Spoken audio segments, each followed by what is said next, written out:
Welcome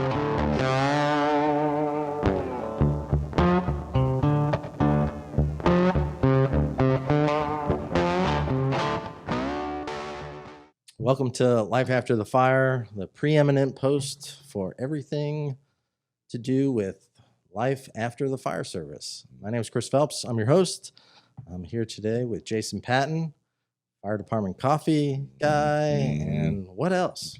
What other Chronicles, Fire Department Chronicles, just random mental health stuff. I'm just floating in and out of life right now, man. Oh, that's good. So yeah. I've been watching you for a little bit from the cheap seats, like I said, and man, I just love the sense of humor.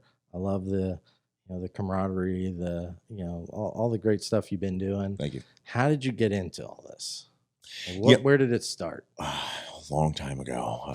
No, I say it started the same way that it was pure happenstance, luck. That was the biggest thing. But same thing that most fire departments, EMS agencies, everyone's sitting around the station. If we weren't doing training or running a call or something like that, we were messing with each other. It actually started off as National Geographic's Fire Department edition. That's I quickly got a cease and desist from that. They were cool about the whole thing, but yeah, we just messing around the station. We started off hunting for different positions, and first one was he hunted for the battalion chief, and we're poking my actual battalion chief with a stick, and we're saying the bigger their belly is, the more gnarly they are, and got to watch for the mustache flaring out, they'll attack. So we just kind of messing around there, but the video that truly blew it up, and I saw that there was starting to see some interest towards what we're doing, was we were hunting for the paramedic via their natural mating call, which is bitching. And once we did that, man, people loved it, dude. So it was good. Cool. So it started as a playing around, messing around, typical fire department hijinks. Yeah. And then where did it go from there? Yeah, it's slowly morphed its way into its own kind of beast. I mean, now I'm actually traveling the United States and speaking, and I was invited to Hawaii and Canada and stuff to speak as well. And it's just been a really, really cool thing. But it's allowed me to be able to show some of the fun, humorous stuff within EMS and fire, not only to my own brothers and sisters. And that's why the videos tend to travel so much, because everything I'm saying, we've all experienced at some point in time. Everyone's ran a tow pain at 3 a.m. Everyone's been called for running out of gas, or they want a bottle of water out of the refrigerator. Everyone's had something very similar to that. So that's where it's reached so much. But what's been cool, so with TikTok is really why I saw this start to move as much, was people that aren't in the EMS field or fire field, they're finding humor within what we do. I've been doing real things we've run on. My most recent one that seemed to gain a lot of traction was someone called us double pink eye, and we couldn't figure out why it was so bad. I've never seen double pink eye as bad as it was. It was because the person had been pouring urine in their eyes for the last 5 days, just to fix the pink eye. Yeah, so oh my god, yeah, no, don't do that. Not a good idea. So, man, that's so. But then you've taken this and started to bring in your other passions. Yes. So where have you taken it? Just threw my phone on the ground so it doesn't keep lighting up. I was able to turn it into, with Fire Department Coffee, I was reached out by Luke Schneider, the CEO of Fire Department Coffee. He's actually a retired Rockford firefighter.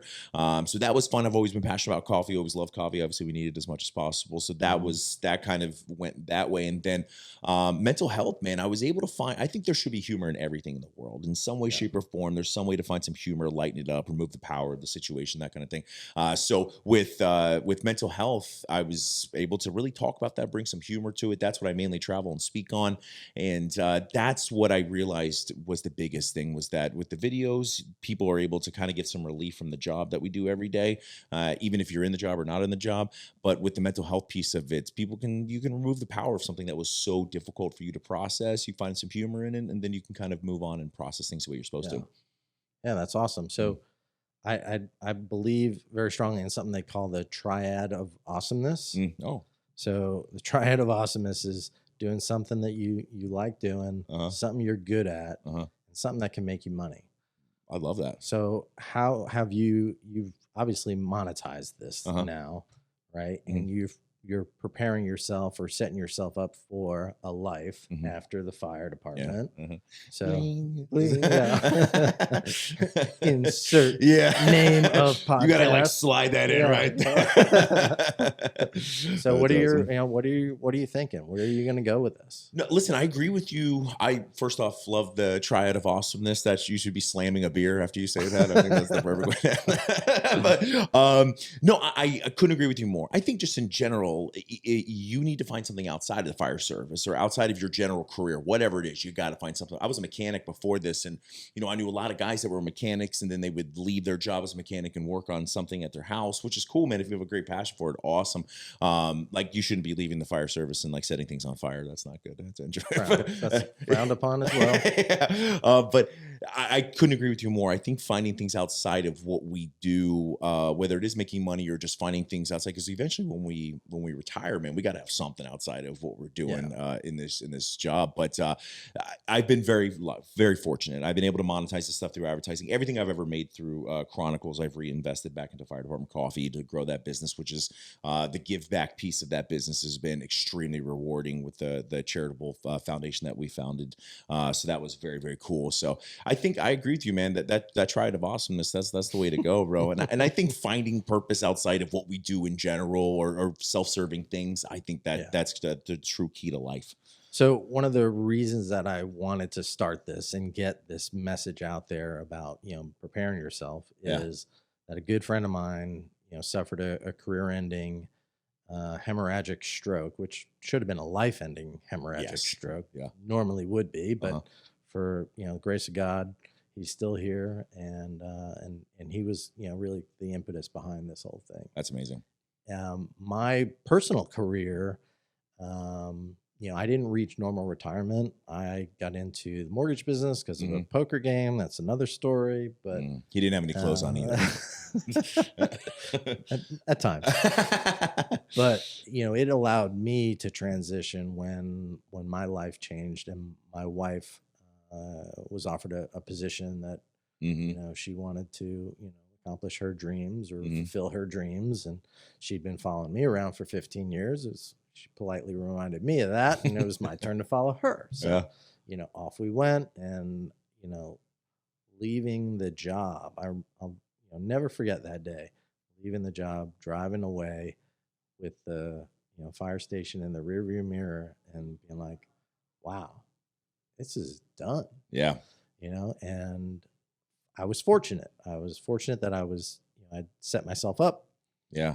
Had a good, skill set behind me, and was able to do something. And ultimately, I wound up back in the fire service as a volunteer, and that was a wild ride. Yeah. I think in the 7 years I volunteered, I saw more fire in that 7 years than I saw in my entire 22-year career. Wow, that's crazy. So it was pretty cool. Yeah. That's awesome. But it was fun. Yeah. No, I think finding passion in general is the number one thing in life. That's cool that you followed your wife. That's smart. Well, happy wife. I make it sound like don't I had get a killed. choice. So, yeah, you didn't. That's okay. As long as it's however you make yourself feel about that.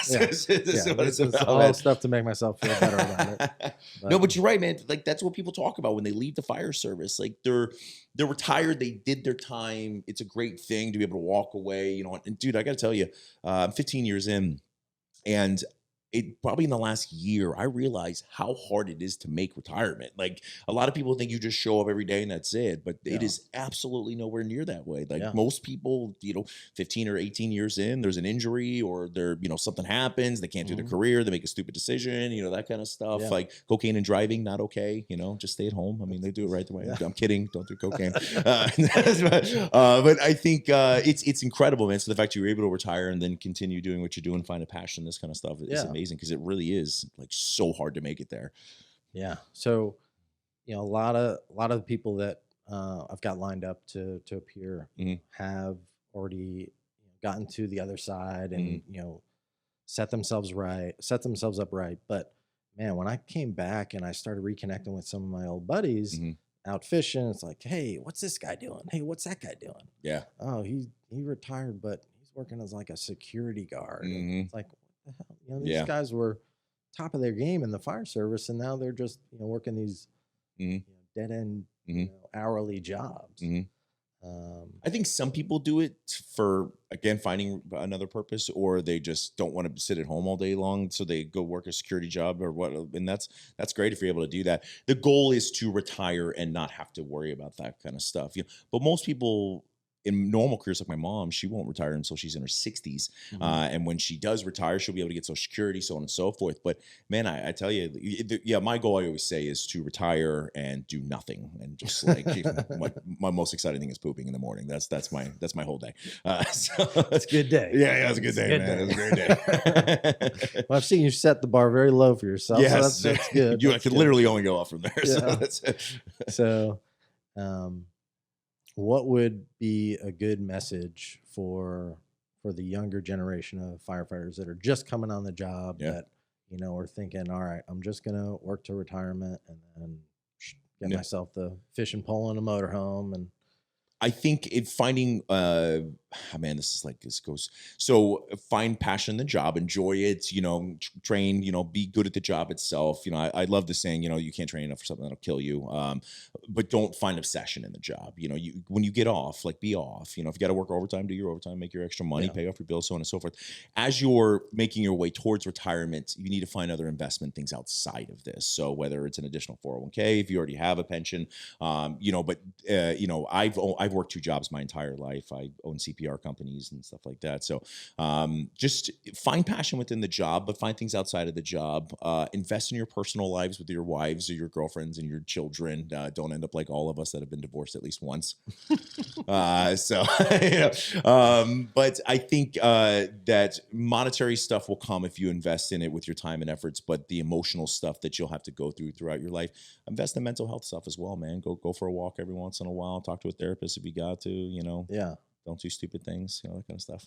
So, part of this is obviously about, things that can, whack you off at the knees and take you off the job. Oh yeah.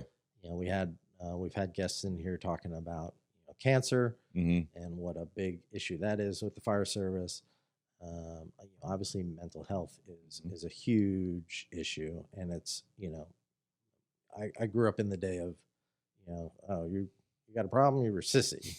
Now it's more mainstream, and it's, there's actual avenues and resources out there. It's like, what are some of the things that you've gotten involved in that you've seen for folks out there? Yeah, I think basic stuff. So I speak on this thing, and I call it How to Hug 101. It's like stupid, basic emotional stuff. Like I tell people, don't wake up in the morning and try to be happy. Wake up in the morning, try to be content, like okay with your life. Because then no matter if you have a great day, you have a great day. If you have a bad day, you have a bad day. But you always come back to baseline. That's the big thing.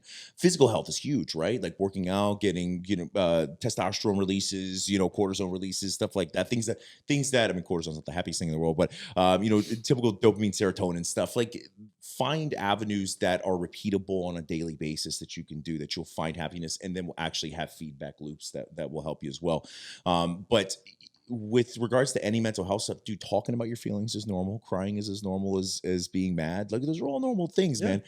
The problem with humans, but especially firefighters, is we only think in black and white. There is no 50%. And I'm one of those, man. Like I either do something at 100% or 0. So I've had to work for a really long time to figure out, like, bro, it's not that every day doesn't have to be the greatest day in the world. I can have an off day where, I didn't work as hard as I did yesterday, but most likely I'll make up for that. So I think just, dude, giving yourself some grace every once in a while. If you want to sit in the bed for an extra 30 minutes and enjoy your phone, do it. Who gives a shit? Like no one's coming in there to judge you. And if they are, they have internal issues as well. So yeah.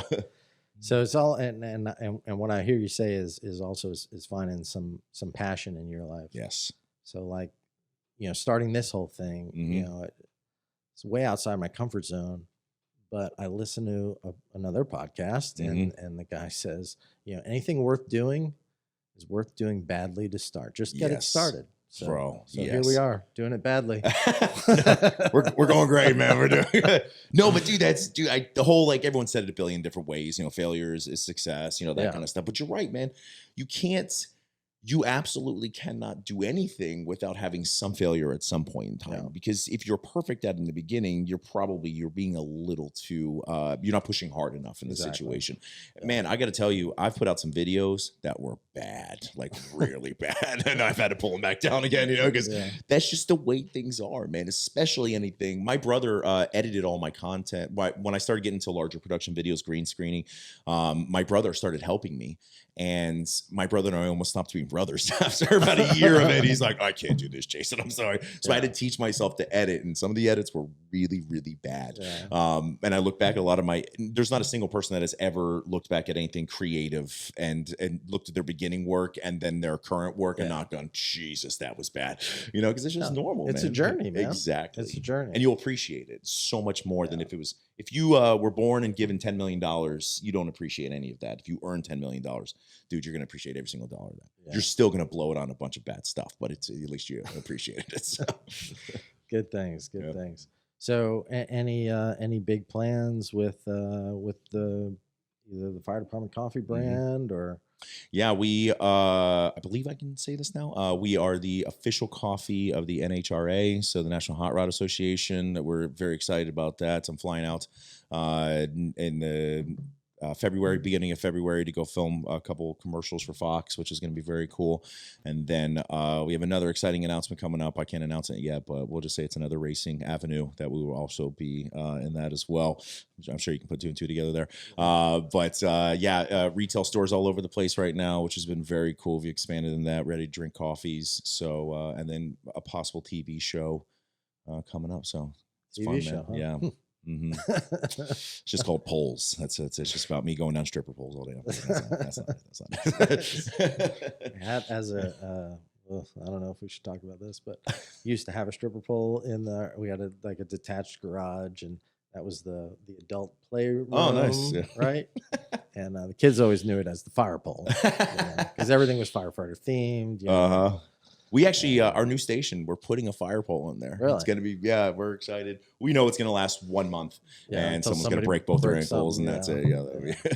At least you're starting it out. In touring around the country, because I used to do accreditation. So I would go around and do the fire department grading. Mm-hmm. And one of the coolest things I saw was, I don't even remember where it was, but anyway, this fire station was built into a water plant. Oh, wow. So it was living areas were upstairs, and there was, the water tank, whatever. And then they had like a Chuck E. Cheese slide to get down to the fire bay. That's cool. It was pretty cool. That's what most fire departments were going to slides instead of poles. I was in Shreveport, Louisiana, and I went to one of their stations. Theirs starts, I think it's 2.5 stories up. Yeah. And it was the most terrifying thing I've ever done in my life. It was so bad. They're like, just hold on. And I was probably going down at this speed. It's not exciting at all. So, so it's cool stuff. It's some awesome stuff. You just getting out there and being able to tour the country and talk to guys and see how similar and how different we all are. It's more similar than we are different. I exist. I've said this a million times. I'm pure happenstance and luck that I'm here where I'm at because I exist in every fire station across the world. There's some guy just like me, acts just like me. So I was very lucky. Same circus, different clowns. 100% all day long, man. It never changes. That's awesome stuff. So I really appreciate you coming out here today, and it's been a pleasure meeting you. And I know there's great things on the horizon for you. I always like to end these with like a call to action. So obviously, this being a podcast, we want to get some feedback and reviews and all that's great and all. But what would you say would be a good call to action for our listeners in terms of either preparing for life after the fire service or from a mental health standpoint? I would say find purpose, like we said. Find some purpose in your life through every section of your life, and that purpose will change, whether it's upping your golf game and then realizing how much you suck at golf and maybe finding a different sport to finding something that you find passionate that you can make money on outside of that. I literally just put in the triad of awesomeness. Like that's just put that in your life on a daily basis. Just change which one is each day. But no, I think finding some purpose throughout your life and allowing that purpose to change as you go, I think that will set you up for massive success at the end. Awesome. Cool, man. This is great. I really appreciate Chris. it. Thank you, brother. Great meeting you. You as well.